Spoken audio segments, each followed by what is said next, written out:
하나님께서 우리와 함께 하십니다. 네. 우리에게 주신 하나님의 말씀은 구약성경 사무엘상 16장 6절부터 13절까지의 말씀입니다. 오늘 이 시간 우리에게 주신 하나님의 말씀은 사무엘상 16장 6절부터 13절까지의 말씀입니다.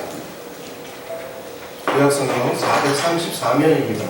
사무엘상 16장 6절부터 13절까지의 말씀입니다. 다 찾으셨습니까? 네. 한 목소리로 합독하시겠습니다.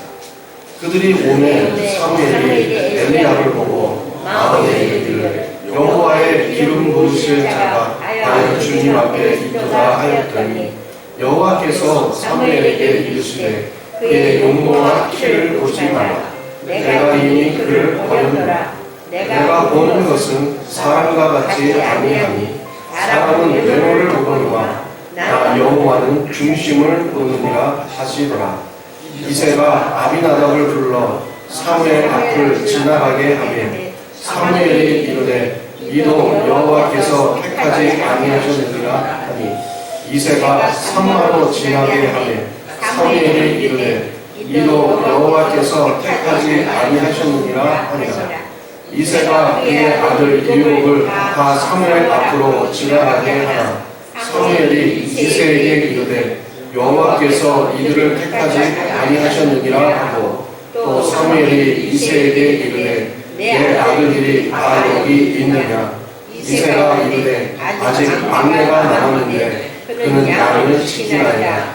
사무엘이 이새에게 이르되 사람을 보내어 그를 데려오라. 그가 여기 오기까지는 우리가 식사 자리에 앉지 아니하겠노라. 이에 사람을 보내어 그를 데려오매 그의 빛이 붉고 눈이 빼어나고 얼굴이 아름답더라. 여호와께서 이르시되 이가 그니 일어나 기름을 부으라 하시는지라. 사무엘이 기름 꿀병을 가져다가 그의 형제 중에서 그에게 부었더니 이날 이후로 다윗이 여호와의 영에게 크게 감동되니라. 사무엘이 떠나서 라마로 가니라. 아멘. 기도하겠습니다.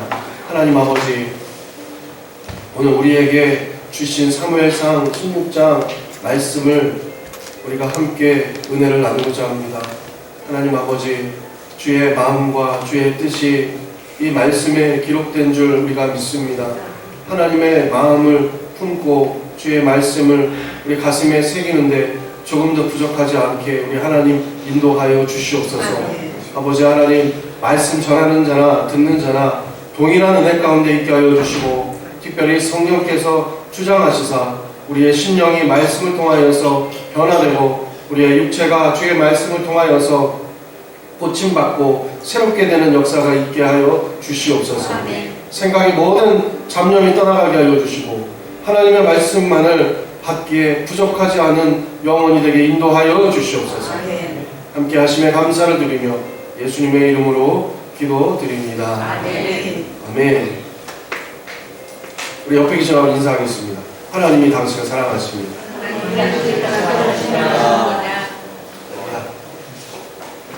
저는 오늘 사무엘상 16장 6절부터 13절까지의 말씀을 가지고 중심을 살피시는 여호와, 중심을 살피시는 여호와라는 제목으로 하나님 말씀 전하도록 하겠습니다.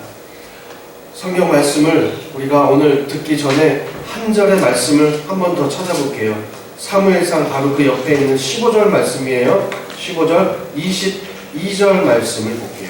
사무엘상 15장 22절 말씀. 성경을 펼치셨으니까 보셨으면 해서 말씀드립니다. 바로 옆장이에요. 15장 22절 같이 읽어볼까요? 사무엘이 이르되 여호와께서 번제와 다른 제사를 그의 목소리를 청종하는 것을 좋아하심 같이 좋아하시겠나이까? 순종이 제사보다 낫고 듣는 것이 순양의 기름보다 나으니.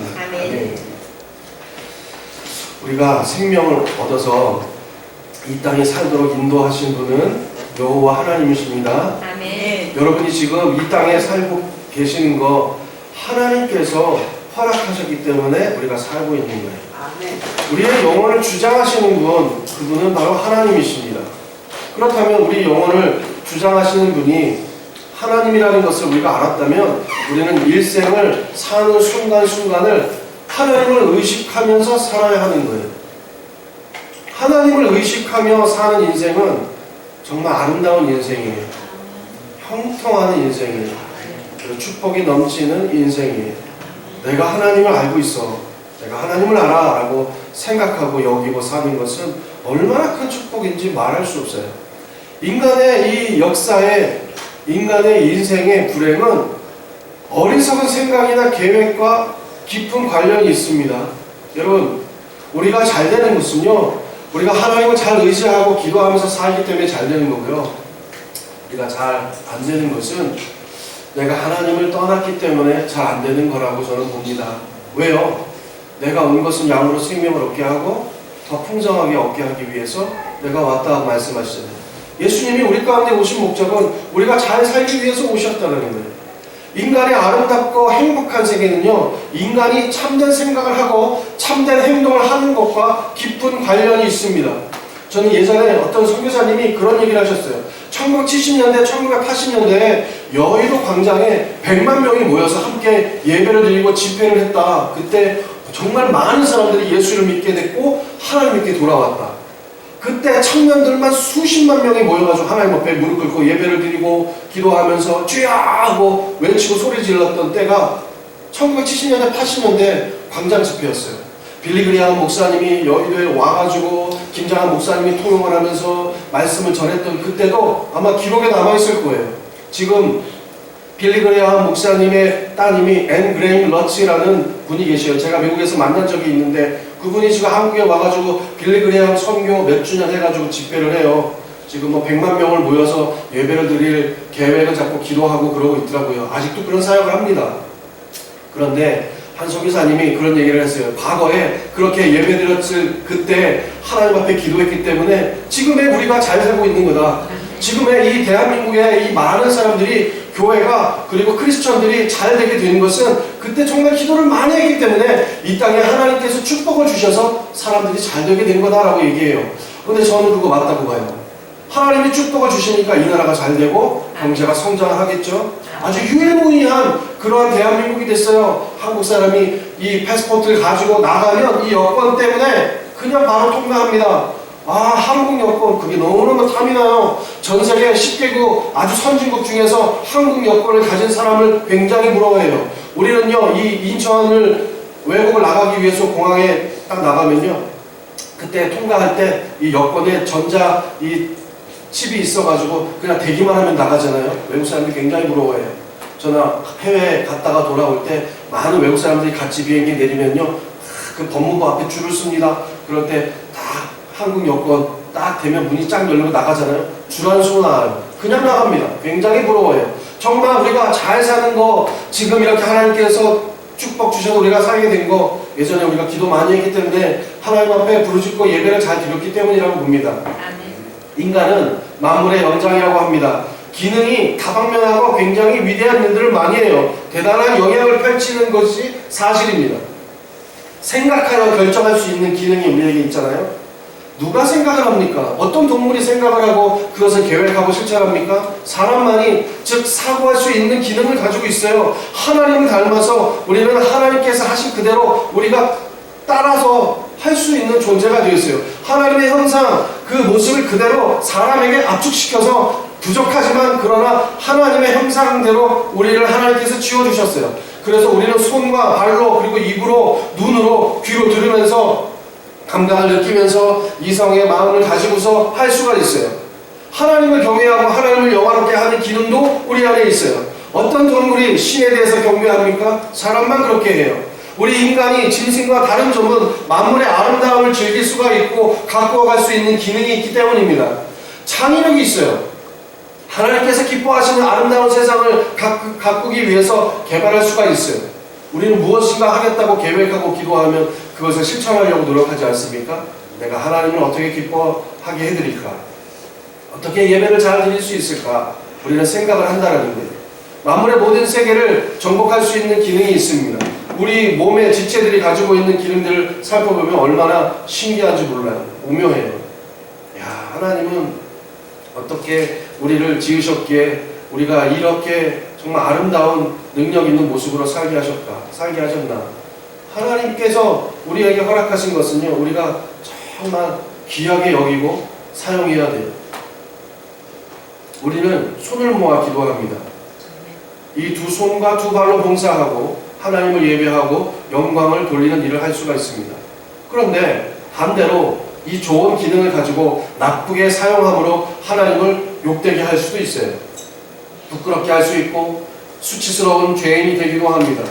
그리스도인이 자꾸 죄인의 모습으로만 산다면 매우 안타까운 일이 아닐 수 없습니다. 하나님은 하나님의 형상을 닮은 우리가 선하게 살고 영향력을 끼치면서 사는 걸 원해요. 예전에 제가 어떤 리더십 학교에 가가지고 세미나를 들은 적이 있는데, 크리스천들이야말로 정말 리더 중에 리더라고 그랬어요. 우리는 어떤 리더십을 가지고 있냐? 우리는 예수님의 리더십을 가졌잖아요. 하나님의 리더십을 가졌어요. 그걸 보고 배웁니다. 말씀을 읽으면서 우리는 모세의 리더십을 배우고 아브라함의 리더십을 배웁니다. 그리고 바울의 리더십을 배우잖아요. 여러분, 제가 리더십에 대해서 강의한 적이 없지만 여러분들은요, 바울의, 모세의, 아브라함의, 예수 그리스도의 리더십을 배우고 계신 거예요. 그리스도인이 굉장히 뛰어난 사람들입니다.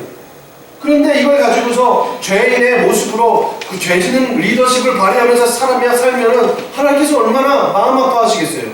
오늘 성경 말씀은요, 우리에게 하나님의 시각에 대해서 설명해 주는 말씀이에요. 하나님은 우리 속에서 무엇을 보시나? 하나님은 내 안에 무엇을 보시나? 뭘 먼저 보고서 판단하시나?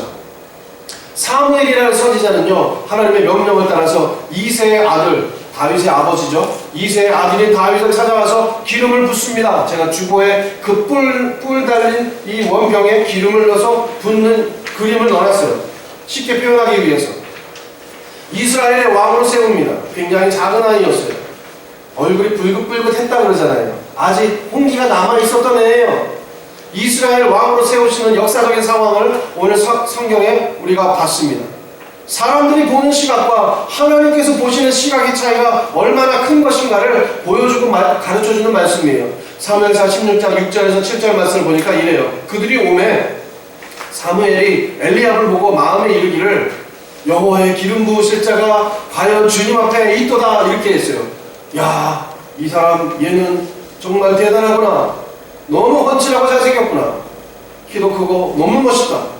여호와의 기름 부을 자가 지금 주님 앞에 있다라고 이 사람을 보고서 칭찬을 합니다. 그런데 여호와께서 듣고 있다가 사무엘에게 말씀하시죠. 그의 용모와 그의 키를 보지 말라. 내가 이미 그를 버렸노라. 내가 보는 것은 사람과 같지 아니하니 사람은 외모를 보거니와 나 여호와는 중심을 보느니라 하시더라. 이렇게 말씀하십니다. 하나님 뭘 보신다는 거예요? 나의 중심을 본다는 거예요.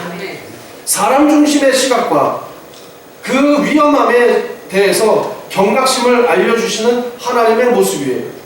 겉모양을 중요하게 여김을 하나님은 경고하십니다. 인간의 겉모양은요, 종종 우리 자신을 속이기도 합니다. 그리고 실망을 주기도 합니다. 이스라엘의 초대 왕인 사울이 그랬어요. 사울 하면 생각나는 사람이 누가 있어요? 아, 사울이 바울이 됐나 보다. 그 신약 성경에 나와 있는 바울을 생각할지도 몰라요. 근데 구약에도 사울이라는 사람이 나옵니다.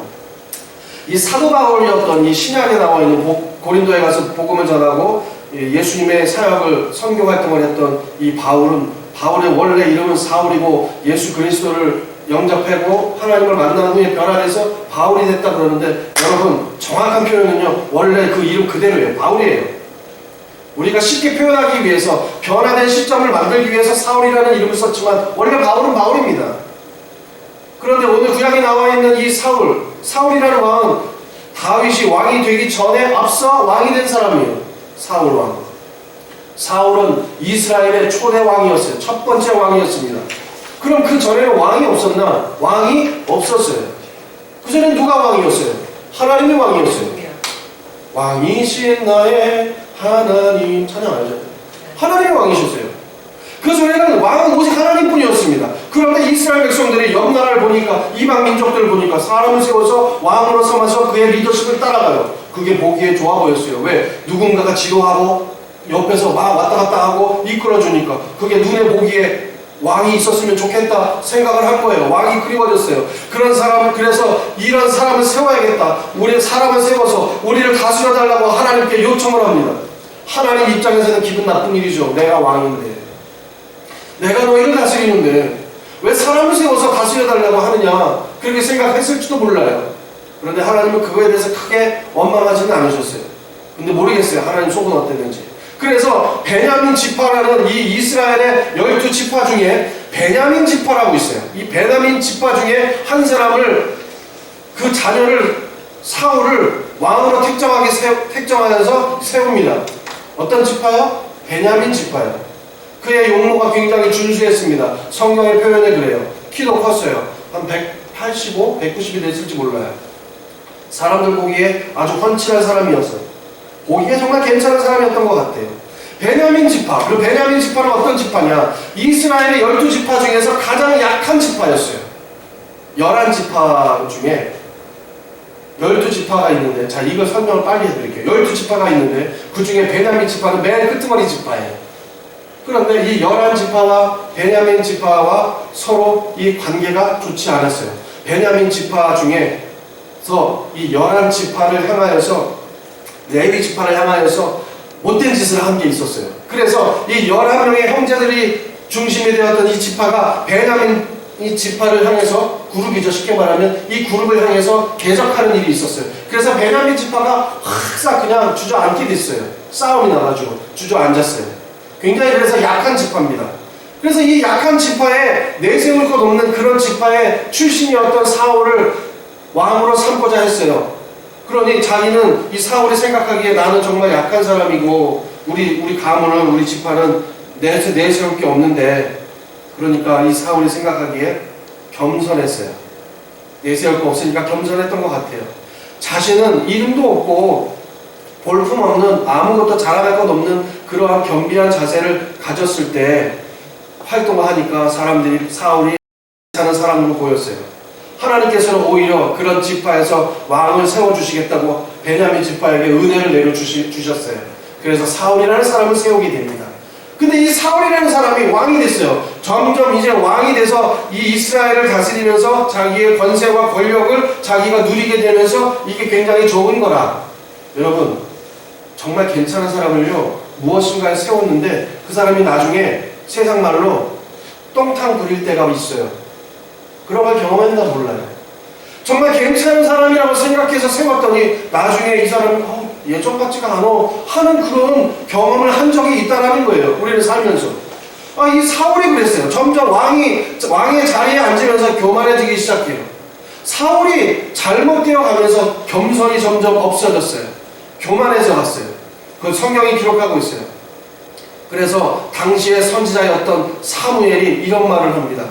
왕이 오히려 자기 자신을 낮은 자로 작게 여길 그때에 이스라엘의 주권자로 하나님께서 세우지 않았습니까? 이렇게 얘기해요. 어떤 표현인지 알겠죠? 당신 정말 겸손할 때, 낮은 모습으로 있을 때 하나님께서 그 모습이 너무 좋아서 당신을 왕으로 세운 거 아니겠습니까? 하고 사울에게 얘기했어요. 그러면서 또 이렇게 얘기해요. 그런데 어째서 하나님 말씀 듣는 것을 소홀히 하고 하나님께서 명하지 않는 제사를 드리려고 하다가 책망을 받고, 아니 왜 이렇게 경거망동하게 하나님을 모십니까? 라고 사무엘이 그렇게 얘기를 했어요. 참다 못해 얘기한 거죠. 사무엘이 굉장히 직선적으로 얘기하는 사람이에요. 그래서 그 사울에게 직접 그렇게 얘기했어요. 여러분, 우리가 어려울 때는 조심하고 겸손해야 돼요. 우리는 정말 잘 나간다 했을 때 그때 내 자신을 돌아봐야 돼요. 성경은 그래서 이것에 대해서 얘기해요. 섰다고 생각할 때 뭐하라? 넘어질까 조심하라. 내가 좀 된다, 내가 좀 한다라고 생각할 때 교만이 확 들어오니까 그때 겸손해야 된다. 넘어질지 모르니까 조심해라 라고 성경은 말씀하세요. 하나님의 말씀을 어겨서 자기 마음대로 사울이 했어요. 그래서 하나님이 결국은 그 사울을 버리셨어요. 그럼 도대체 사울이 무슨 일을 저질렀길래 하나님으로부터 내쳐졌는가 궁금하지 않습니까? 저는 궁금하던데 사울이 도대체 뭘 잘못했길래 하나님께서 사울을 내쳤을까? 사무엘상 13장에 보면은요 이렇게 말씀하세요. 사울은 블레셋이라는 나라, 블레셋, 늘 이스라엘을 쳐들어왔던 나라잖아요. 블레셋의 장군이 누구였어요? 키가 3m 50이 되고 몸이 우락부락하고 얼굴이 엄청 기이하게 크고 장단지가 거의 뭐 사람의 몇 배 허리만큼 되고 그 사람 누구예요? 골리앗 블레셋 사람 아니에요. 이 블레셋이라는 이 나라가 이스라엘을 침공합니다. 이스라엘에 전쟁이 났어요. 지금 사울이 왕일 때는요 아직 골리앗이 나오기 전이에요. 자, 사울이 이제 블레셋이 쳐들어오니까 이스라엘 전쟁이 나니까 이제 마음이 급한 거라, 아 큰일 났다. 이 블레셋이라는 나라는 굉장히 전쟁을 잘 치르는데 아 어떡하냐, 이거 어떻게 싸워서 이기지 하고 있었어요. 그런데 사울은요 블레셋의 군대가 많다라는 것을 소식을 듣고서 겁이 나기 시작했어요. 너무 두려워졌어요. 그래서 풀과 바위 틈에 자신의 군대를 데려다가 거기에 숨겨뒀어요. 아직 전쟁하면 안 돼. 우리 지금 전쟁하면 반드시 죽을지 모르니까 야 우선 숨자 하고 숨었어요.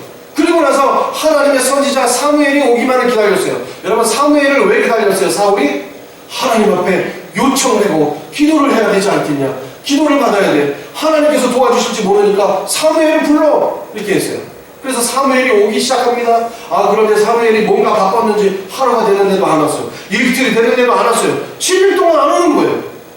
사울은 지금 무서워 죽겠는데 사무엘이 와서 하나님 앞에 기도해서 요청을 해야 되는데, 아, 사울이 그때 생각했어요. 내가 그냥 하면 안 돼? 하나님 굳이 하나님 앞에 예배드릴 필요가 있나? 내가 굳이 하나님 의지하면서 전쟁 치를 필요가 뭐 있나? 내가 얘를 데리고 내가 그냥 가가지고 전쟁을 치면 안 될까? 이렇게 생각했어요. 우리가 이럴 때 너무 많아요. 여러분, 우리가 살면서 이럴 때 너무 많아요. 내가 하나님 그냥 내가 하면 안 돼 할 때가 너무나 많아요. 근데 성경은 이럴 때가 굉장히 위험하다라고 말씀하세요.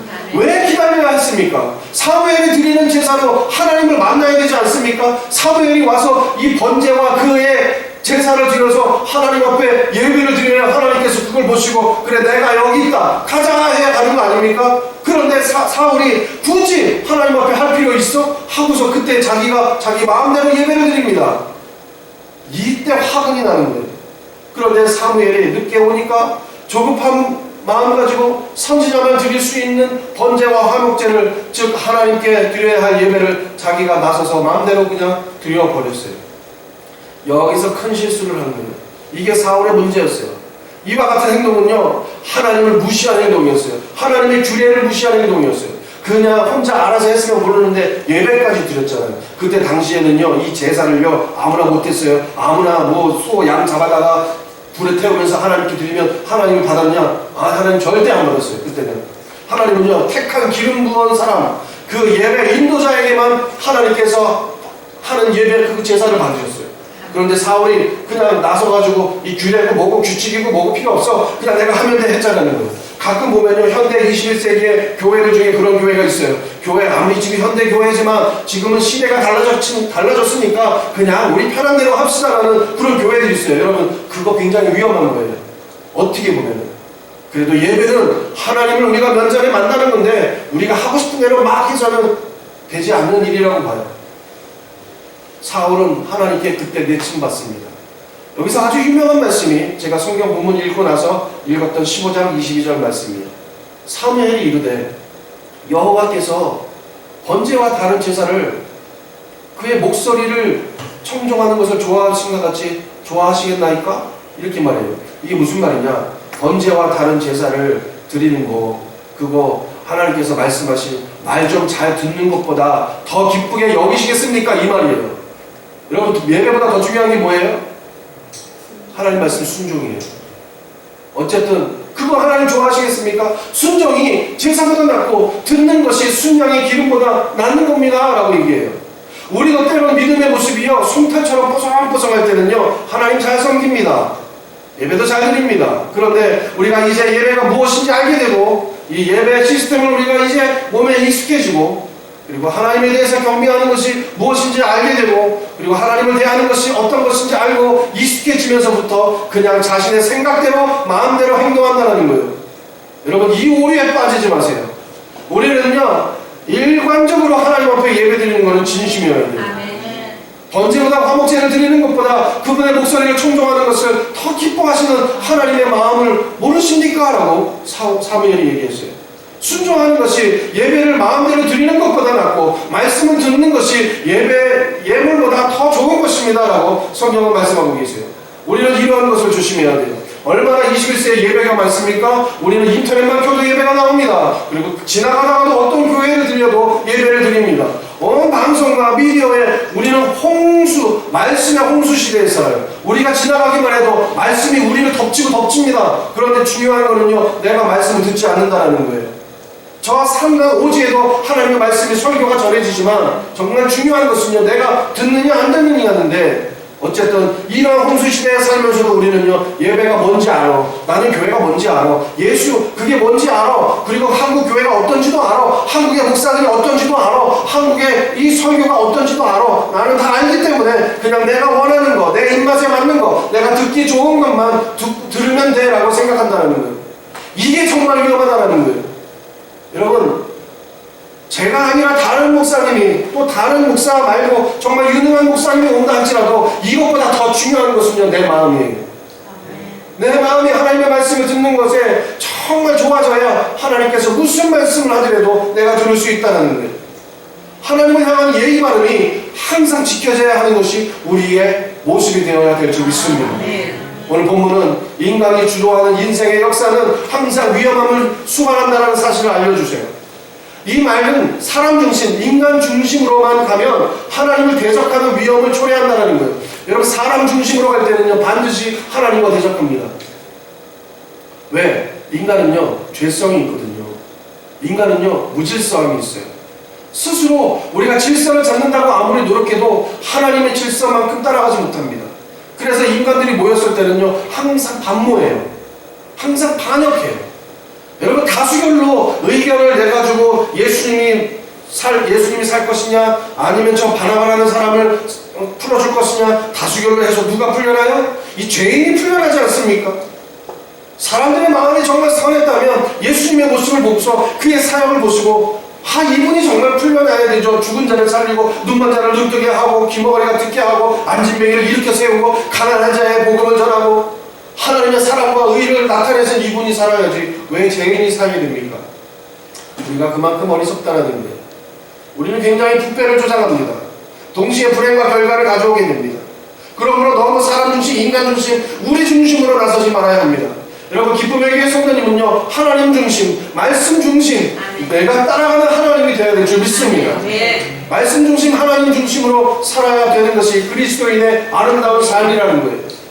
두 번째로 오늘 말씀은요, 하나님께서 보실 때 무엇을 가장 중요하게 여기시는지 가르쳐주는 말씀이에요. 그리스도인들이 중요하게 여길 것은 무엇인가? 하나님께서 중요하게 여기시는 것은 귀하고 중요하게 여겨야 하는 거예요. 하나님께서 좋다고 하는 것은 정말 좋은 거예요. 하나님은요, 그 생각이 거룩하셔요. 하나님은 더러움이 없습니다. 하나님은 부정이 없으세요. 하나님은 선하십니다. 하나님은 영원하시고 하나님은 완전하신 분이에요. 그러므로 그는 위대하신 분입니다. 우리가 따라가고 우리가 섬기고 우리가 예배해야 될 대상, 그 하나님은요, 온전히 하나님 되시다는 거예요. 성도들이 생각해야 할 것은요, 하나님께서 보실 때 귀하고 아름답고 중요하게 여기고 합당하게 여기겠는가를 알아봐야 되는 거예요. 오늘 말씀 중에 두 가지 중요한 문제를 우리에게 가르쳐 주십니다. 그 첫 번째가 뭐냐? 하나님께서 주시고자 하는 사명을 따라 똑바로 일할 수 있는 속사람의 됨됨이가 좋아야 된다는 거예요.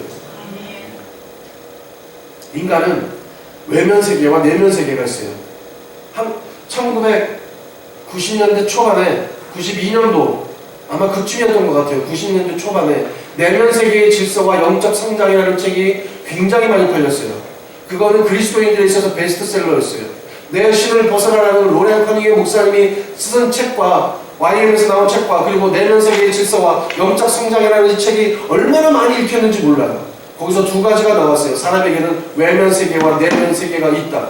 외면 세계는 우리 사람의 겉모습을 얘기합니다. 내면 세계는요, 우리 육신의 눈에 볼 수 없는 인간됨의 이 인격이 내면 세계에 있다는 거예요. 정말 중요한 것은요, 뭐예요? 내면 세계예요. 내면 세계가 건강해야 아름답고 참된 그리스도인으로 향기로운 삶을 살게 되는 거예요. 겉으로는 번지르하고, 겉으로는 정말 입에 잘 들릴 것 같고, 성경을 가슴에 딱 품고 이렇게 가면서 예배를 드리러 가시는 분들도 굉장히 많아요. 왜 그런지 모르겠지만 아무튼 거룩하기 때문에 그렇게 보여요. 저도 이렇게 좀 이렇게 또 뭐가 있어야 되지? 지팡이를 들어야 되나? 이렇게 좀 거리게 보이죠? 내면의 세계가 건실해야 하고 거룩하여야 자랑할 만한 그리스도인이 되는 것입니다. 고린도후서 4장 16절 말씀 중에 주님은 사도 바울을 통하여서 가르쳐 주시는 말씀이 있어요. 주 안에서 거듭난 자의 받은 은혜와 축복은 속사람의 날로 새로워진다는 사실이에요. 사람의 안에 또 사람이 있나 보다. 그래요. 성경에 속사람이 있다고 얘기해요. 그러므로 우리가 낙심하지 아니하노니 겉사람은 후패해진다 할지라도 우리의 속은 날로 새롭도다라고 그렇게 얘기해요. 정말 내 속이 새로워지고 좋아지는 거, 이게 너무 중요하다는 거예요. 보이지 않는 속사람, 보이지 않는 영혼의 세계, 보이지 않는 영원한 나라가 참으로 중요한 거예요. 고린도서 4장 18절에 우리의 돌아보는 것은 보이는 것이 아니요 보이지 않는 것이니 보이는 것은 잠깐이요 보이지 않는 것은 영원함이라 이렇게 가르쳐주고 계세요.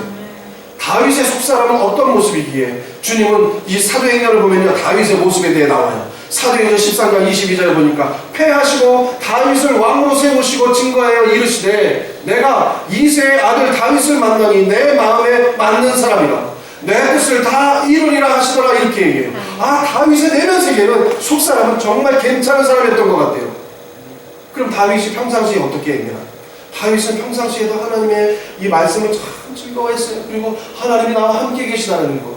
여호와는 나의 목자시니 내가 부족함이 없으리구나. 오늘 우리 교독했잖아요. 어떻게 교독문도 다 이렇게 맞춰서 왔는지 몰라. 이 다윗은 그랬어요. 하나님이 늘 나와 함께 하시고 나를 지키시고 보호하시고 인도하신 하나님이야 라고 믿고 의지하고 늘 그걸 생각했던 사람이에요. 그래서 자기가 치는 양에게 맹수가 달려오면요 그거를 지킬 수 있었어요. 왜? 어떻게? 하나님이 나와 함께 하시다라는 믿음으로 대적하고 싸워서 이겼다는 거예요. 여러분 사람이 공을 칠 수는 없어요. 제가 이 러시아의 유튜브 보니까 막 권투를 하면서 곰이 오니까 주먹으로 공을 막 치고 막 이러는데 큰일 납니다. 따라하면. 하나님께서 함께 하시니까 다윗도 이 공을 치고 맹수로부터 양을 보호하고 그렇게 지키지 않았나 싶어요. 첫째는 하나님의 은혜로 그의 속사람은 하나님을 공경하는 산 믿음으로 채워진 사람이었어요. 하나님은 무엇을 통해서 영광 받으실까? 성경에서 말씀하시기를 하나님은 인간의 산 믿음을 보시고 영광을 받으시고 기뻐하시고 좋아하신다고 그랬어요. 산 믿음. 히브리서 11장 6절에 보니까 믿음이 없이는 하나님을 기쁘시게 하지 못하나니 하나님께 나아가는 자는 반드시 그가 계신 것과 그가 자기를 찾는 자들에게 상 주시는 이심을 믿어야 할지니라 라고 말씀하세요. 얼마나 이 말씀이 좋았던지 줄줄줄줄 외웠어요. 믿음이 없으면 기쁘시게 하지 못하나니 하나님께 나아가는 자는 반드시 그가 계신 것과 그가 자기를 찾는 자들에게 상 주시는 이심을 믿어야 할지니라. 산 믿음, 하나님을 향해서 살아있는 믿음을 가진 믿음, 하나님이 상 주신다는 거예요. 전능하신 하나님을, 의로우신 하나님을, 내 생명을 구원하신 하나님을, 지혜와 능력을 주시는 하나님을, 복을 주시는 하나님을, 항상 임마누엘 하시는 하나님을 우리는 믿는 거예요. 아멘. 여러분 일주일 동안 살면서 여러분 나 혼자 있다고 생각하지 마시고요. 하나님이 계시다고 믿으시기 바랍니다. 아멘. 하나님께서 나와 함께 하신다고 믿으시기 바랍니다. 아멘. 그러므로 내가 바로 설 때 담대해지게 되고 지혜로운 사람이 되는 거예요. 세상이 두렵지 않는 사람이 되는 겁니다. 그리고 썩어지고 부패한 세상, 쾌락이 부럽지 않은 그런 사람이 되는 거예요. 하나님과 동행하는 사람은 그런 삶을 사는 겁니다. 세 번째로 하나님의 은혜로 속사람은 사명의 충실성으로 채워지는 거예요. 다윗은 예수님의 모형이었어요. 그때 다윗이 살았던 시대에는 주님께서 이 이후에 다윗의 자손을 오셨기 때문에 주님은 안 계셨죠. 하늘에 계셨죠. 하나님 우편에. 다윗의 모습을 통해서 우리가 볼 수 있는 것은 예수님의 모형을 보여주는 거예요. 앞으로 이런 분보다 이런 사람보다 더 위대한 사람이 나올 거야 하고 먼저 그의 모습을 살짝 보여줘요. 예수님을 닮은 사람을 보여줍니다. 다윗이 사랑이 많았어요. 다윗이 용서를 잘했어요. 사울을 용서하지 않습니까? 다윗이 어느 정도 그랬냐면요, 사울이 너무 악귀에 씌어가지고 사무엘상 15장에 나와요. 악귀에 씌어가지고 너무 힘든 거예요. 마음이 불안하고 초조하고 막 그래서 어떻게 해야 될지 모르는 막 그런 분노 가운데 있을 때 악귀가 자꾸 자기를 지배하니까 이 마음이 시원치 않았어요. 그럴 때 다윗을 불러요. 다윗을 불러다가 얘야 저기 찬양 좀 해라. 내가 너무 지금 괴롭다 찬양 좀 해라 하면 다윗이 그때 찬양을 막 합니다. 다윗이 찬양 얼마나 잘했어요. 찬양 막 하고 여호와는 나의 목자시니 내가 부족함이 없으리로도 하면서 찬양을 막 하고 하니까 악기가 떠나가잖아요. 근데 사울이 그때 마음이 진정이 되는 거예요. 아, 너무 좋다. 얘야, 너는 항상 내 옆에 있어라. 내 옆에서 찬양을 하고 늘 내 마음에 그렇게 하나님을 향한 찬양을 해서 내 마음이 기쁘게 좀 해라 하고 늘 그렇게 옆에 뒀던 사람이에요. 아, 그런데 오늘따라 기분이 언짢아, 사울이. 그래서 다윗이 앉아서 저기서 이제 하프를 탁 치면서 찬양을 하는데 이 다윗도 꼴이 보기 싫은 거라 사울이 마음이 그냥 분노가 막 오니까 그래서 옆에 있던 창을 잡아다가 다윗 향해 던져버려요. 앉아있는 다윗을 향해서. 다윗이 싹 펴 있습니다. 창이 날라오니까. 그만큼 이 사울의 마음이 이 썩어지고 부패했던 마음이었어요. 그만큼 안정이 안 됐던 마음이에요. 그런데 이 다윗은요, 그럼에도 불구하고 사울을 용서하고 사울을 이해하고 사울을 사랑합니다. 그의 마음이 그랬어요. 그의 목자, 사명. 그래서 성경을 가르쳐주고 계세요. 마태복음 1장 1절에 아브라함과 다윗의 자손, 그리스도의 세계라 이렇게 얘기하잖아요. 말씀에 다윗이 들어갑니다. 그리스도의 세계는 어떤 세계이기에?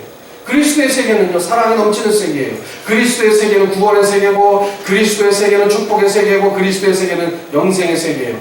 믿음의 사람들의 삶은요, 주님과 진리를 위해서 신실하게 사는 거예요. 여러분, 시간과 물질과 생명까지도 아낌없이 바치면서 충실하게 사는 거예요. 아, 목사님, 생명을 어떻게 바칩니까? 내 물질을 어떻게 바칩니까? 여러분, 내가 정말 좋아하면요, 그렇게 돼요. 하나님이 너무 좋아요. 하나님이 너무 좋고 주의 말씀이 너무 귀해요. 그 은혜가 가끔 지나가다 찬양을 들으면 운전을 하다가도 눈물이 나요. 하나님이 너무 좋아서, 하나님의 은혜가 확 부어지니까 그게 너무 좋아서, 하나님, 내가 인생 내 욕심대로 살면 뭐합니까? 하나님이 나한테 이렇게 귀한 분인데 라고 생각하지 않습니까? 드리게 된다는 거예요. 사도행전 20장 24절에 보니까 이렇게 말씀해요. 나의 달려갈 길과 주 예수께 받은 사명, 곧 하나님의 은혜의 복음 증거하는 일을 마치려 하면은 내가 하나님의 일을 다하기 전에는 나의 생명을 조금 더 귀한 것으로 여기지 아니하노라, 이렇게 고백하는 사람이 나와요.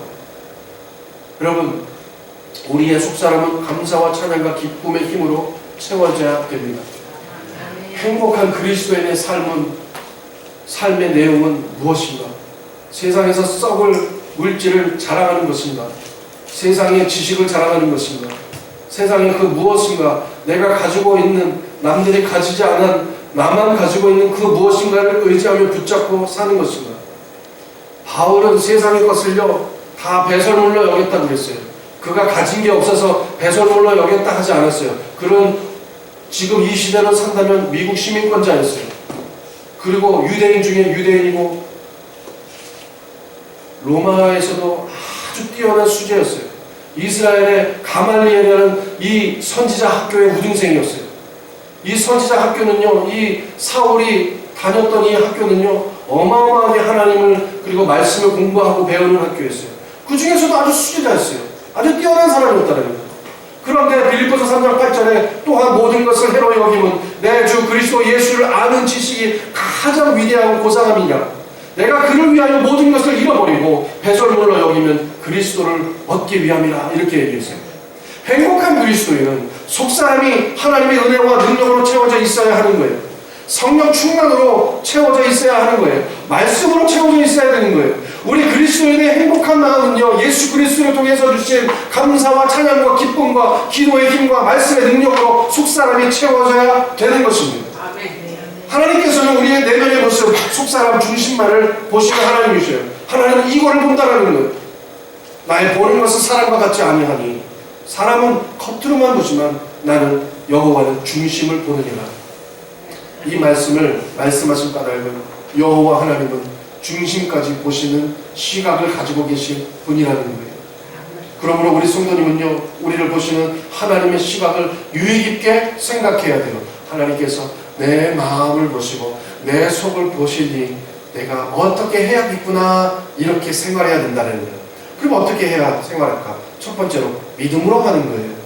모든 것을 믿음으로 합니다. 어떤 일을 하는 데 있어서 특히 교회의 일, 영적인 일, 하나님의 일, 봉사와 섬김의 일을 할 때 우리는요 싸우면서 다투면서 경쟁하면서 내가 최고니 하는 마음보다 정말 정죄하고 비판하는 원망하는 마음보다 내가 잘하고 있는가? 하나님께서 정말 기뻐하는 일을 하고 있는가? 내 욕심을 너무 채우려고 하고 있지는 않은가? 라고 생각해야 된다는 거예요. 하나님이 그거를 보신다니까.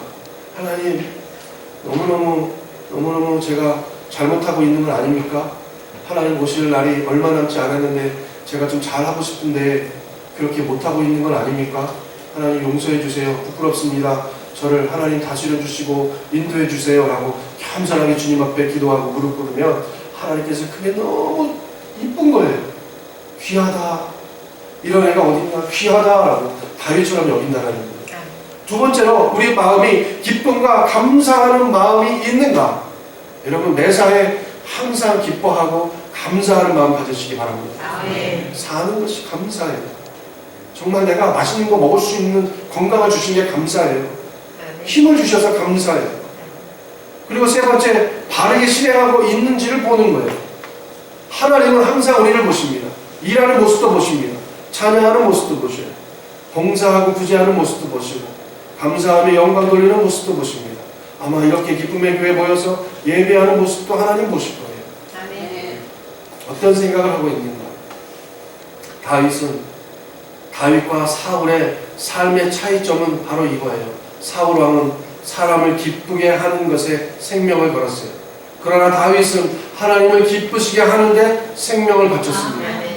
데살로니가전서 2장 4절에 오직 하나님의 옳게 여기심을 입어 복음 전할 부탁을 받았으니 우리가 이와 같이 말하면 사람을 기쁘게 하려 함이 아니요 오직 우리 마음을 감찰하시는 하나님을 기쁘시게 하려 함이라는 말씀이 있어요.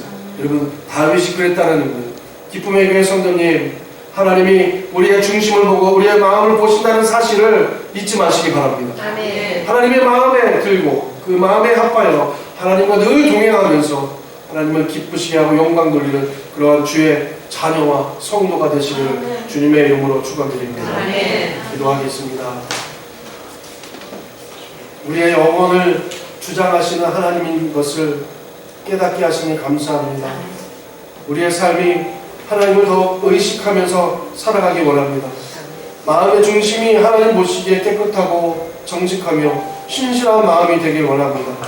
사울과 다윗의 차이가 무엇인지를 말씀을 통해 듣게 하셨으니 이제 우리도 하나님 마음에 합한 마음을 품고 사는 그리스도인이 되게 하여 주시옵소서.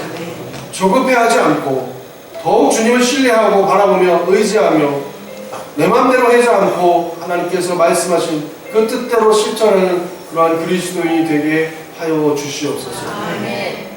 예수님의 이름으로 기도드립니다. 아멘. 몸이 아프신 분은 아픈 데 손을 얹으시기 바랍니다. 문제가 있는 분은 가슴에 손을 얹으시기 바랍니다. 주님께서 우리와 함께 하십니다. 기도하겠습니다. 하나님 아버지, 몸이 아픈 곳이 있어서 손을 얹었습니다. 문제가 있어서 가슴에 손을 얹었습니다. 오늘 주님의 다스리심이 우리 가운데 넘쳐날 줄 믿습니다. 믿음의 주여, 온전하게 하시는 예수 그리스도를 바라보며 기도하오니 하나님 이 시간에 우리의 연약한 육체를 고치시고 치료하여 주시옵소서. 나사렛 예수 그리스도의 이름으로 명하노니 모든 질병은 우리의 육체에서 이 시간에 떠나갈지어다. 떠나갈지어다. 치료함을 받을지어다. 너 병마야 예수의 이름으로 어미 것이고 선포하니 한 길로 왔다면 이 시간에 7길로 올라갈지어다. 하나님 주의 그 십자가에 못 박힌 손으로 나를 만지시옵소서. 안수하여 주시옵소서. 아버지 하나님, 심한 몸살과 두통과 그리고 우울증과 조울증과 온갖 질병 예수의 이름으로 물러가게 하여 주시옵소서. 심장병과 위장병과 당뇨와 관절염도 그리고 암도 아버지 우리의 육체에서 떠나가게 하여 주시옵소서. 아버지 하나님, 우리를 다스리시고 고치시는 하나님이신 줄 믿습니다. 치료의 빛을 비춰주셔서 깨끗하게 고침받는 주의 자녀가 되게 하여 주시옵소서. 근심이 있어서 가슴에 손을 얹었습니다. 아버지 하나님, 나의 문제 하나님이 아시오니 오늘 기도함으로 말미암아 이 문제가 해결되게 역사하여 주시옵소서. 인생의 문제는 예수의 이름으로 해결될지어다. 걱정은 예수의 이름으로 물러갈지어다. 아버지 하나님, 우리의 사업장을 돌봐주시고 우리의 자녀들을 돌봐주시고 우리의 가정과 우리의 학교와 우리의 직장을 돌봐주시고 우리 하나님 함께하여 주시옵소서. 나의 가는 길 오직 그가 아시다 하셨사오니 아버지 하나님, 우리의 삶이 하나님을 영광 돌리고 하나님을 찬양하는 예배가 되게 인도하여 주시옵소서. 아버지 하나님, 종이 기도하지 못한 게 있습니까? 오늘 기도하는 성도의 그 음성을 들으시고 우리 하나님 역사하여 주시옵소서. 주의 보혈을 발라주시소 깨끗하게 치료받고 고침받아 하나님 영광 돌리는 그러한 복된 인생이 되게 인도하여 주시옵소서. 함께 하심에 감사드리며 예수님의 이름으로 기도드립니다. 아멘. 하나님께서 여러분을 치료하시고 새롭게 하시는 줄 믿습니다. 아멘.